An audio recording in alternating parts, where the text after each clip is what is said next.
decidimos então produzir uma série de reportagens especiais. Um presente para você que ama o leste e o nordeste de Minas Gerais. Assim como o sinal da InterTV dos Vales, os rios que cortam a nossa área de cobertura trazem desenvolvimento, união, cultura, vida. Por isso, decidimos percorrer as principais bacias hídricas de nossa região. E o resultado dessa expedição você começa a ver a partir de agora. Seja bem-vindo ao Vale do Rio Doce.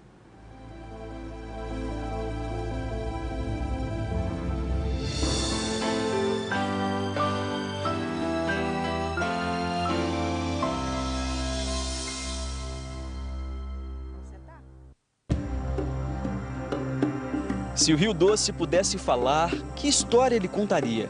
A dos primeiros colonizadores que descobriram a Foz no dia 13 de dezembro de 1501? Ou dos moradores ribeirinhos que encontram às suas margens a força para viver? Feito de tantos afluentes, o rio é uma ponte entre as cidades cortadas pelo seu leito. Ele nasce como o Rio Piranga, na Serra da Mantiqueira, e passa a se chamar Doce quando encontra o Rio do Carmo, no município de Ressaquinha, na Zona da Mata. Depois de percorrer quase 900 quilômetros e cortar 228 municípios, deságua em Regência, no Espírito Santo. O historiador Aruf Salmen escreveu um livro sobre o rio. Ele conta que no começo a ideia era fazê-lo navegável, para levar as riquezas da região. Mas o projeto foi abandonado com a chegada da estrada de ferro. Mesmo assim, o rio foi determinante para o surgimento e para o desenvolvimento de muitas cidades na região. O grande impulso do desenvolvimento dessa região vai ser na década de 40, e o Rio Doce vai passar a fornecer a energia elétrica, com seus afluentes, porque vão ser construídas usinas hidrelétricas, a reforma da estrada de ferro para transportar minério de ferro em grande escala, o surgimento da companhia Vale, da siderurgia nessa região, e essa região vai se transformar também numa grande produtora de gado, que vai abastecer os frigoríficos do Rio de Janeiro. Então, tudo isso vai dar um impulso econômico a toda a região, e Valadares, como cidade polo, vai se tornar um grande centro comercial e vai florescer, vai se tornar a princesa do Vale.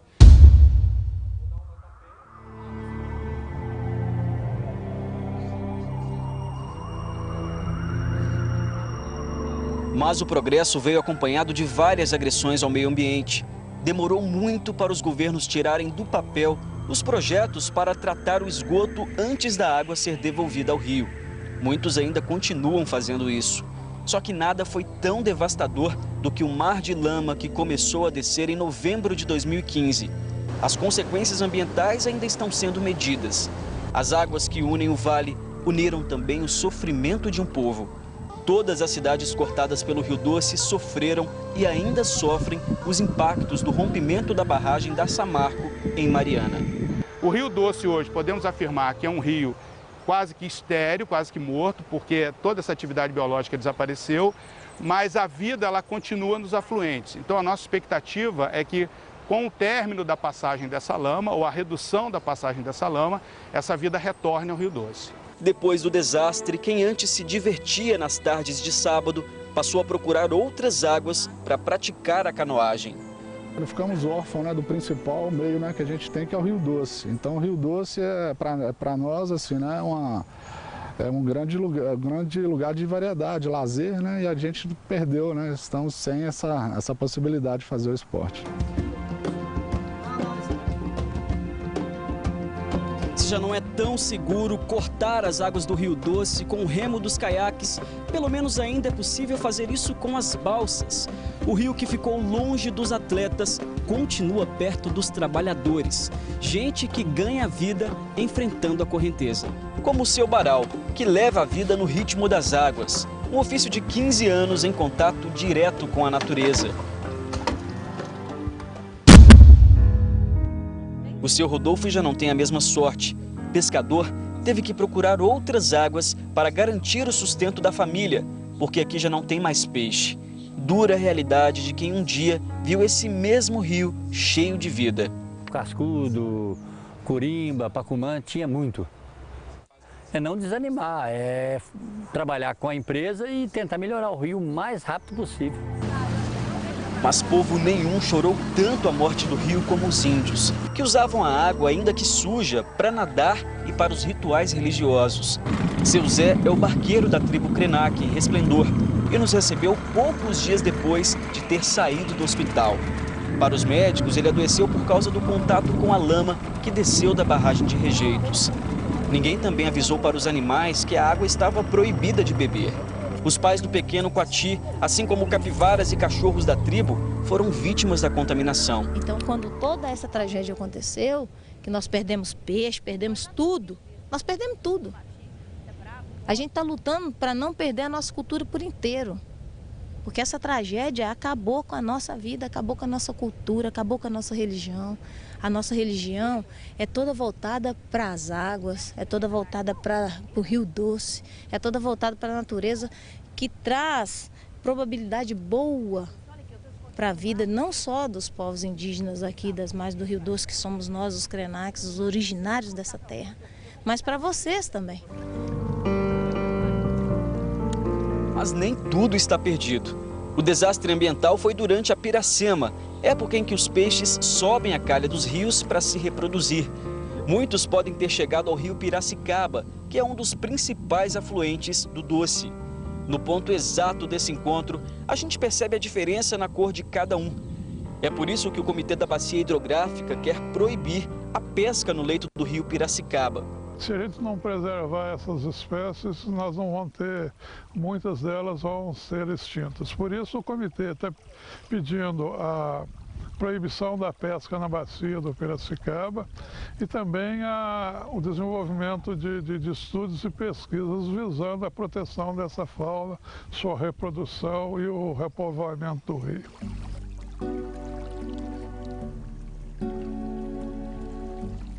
O nome que o rio leva já é um belo atrativo para o sucesso do projeto. Piracicaba vem da língua tupi-guarani e significa lugar onde o peixe para. Mas não foram só os peixes que pararam por aqui. A região atraiu indústrias que alavancaram o desenvolvimento regional.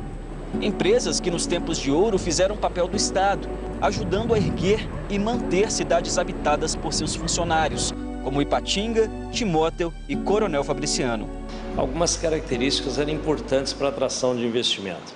A região aqui tinha área, tinha água, então os rios são fundamentais para esses investimentos virem para cá, e tinha matéria-prima. E além disso, tínhamos a questão da ferrovia, quer dizer, a infraestrutura logística também para escoar a produção. Nossa viagem continua pelo Parque Estadual do Rio Doce, criado na década de 40 para proteger o que restou da Mata Atlântica na região. São quase 36 mil hectares de área preservada, distribuídos entre os municípios de Marliéria, Timóteo e Dionísio.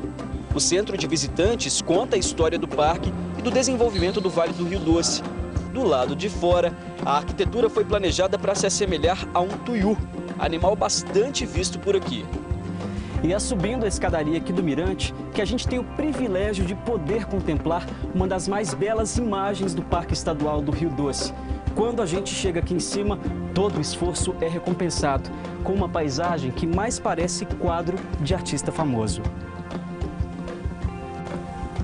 A Lagoa do Bispo é a maior lagoa natural em extensão e profundidade do Brasil.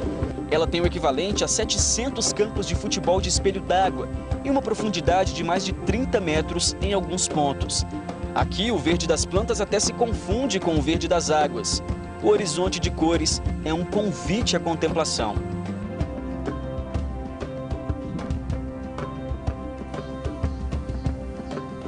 Durante nossa visita, conhecemos o trabalho do especialista em lagoas Francisco Barbosa, da Universidade Federal de Minas Gerais.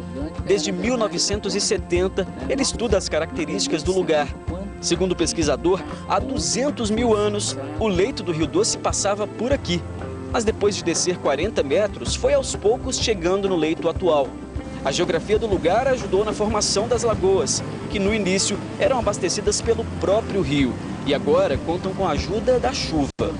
Esses lagos têm evoluções diferentes, em estágios diferentes, uns mais enriquecidos, outros menos. Então, junto com a oferta de água, nós temos a possibilidade de manter esses ecossistemas fantásticos e sua biodiversidade.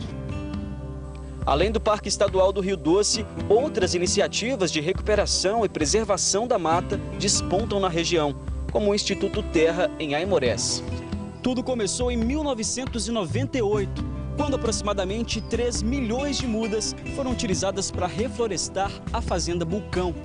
O tempo foi passando e eles perceberam que as nascentes, que até então estavam secas, voltaram a brotar.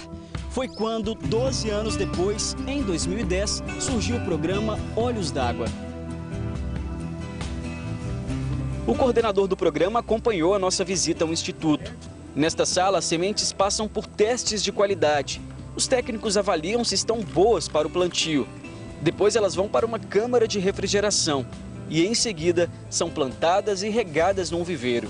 Quando prontas, as mudas são plantadas na fazenda do Instituto e nas propriedades rurais atendidas pelo programa. Em termos de número, nós já, em final de 2015, já recuperamos 1.000 nascentes e implantamos 180 fossas sépticas biodigestoras. E o que tem chegado para o Instituto, através de relato de produtores rurais, é que mudou completamente o cenário de recursos hídricos na propriedade rural. Produtores que antigamente não estavam conseguindo produzir, hoje já conseguem irrigar a sua pequena área.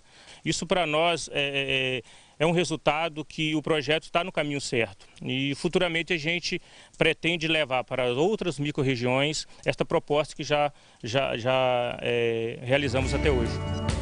Para terminar a nossa viagem, fomos até uma propriedade rural atendida pelo programa, em Aimorés. O local que antes era pisoteado pelo gado, agora é protegido pelas árvores. Como recompensa, a natureza esbanja água limpa e cristalina. Um sopro de vida que devolve ao rio a esperança do renascimento.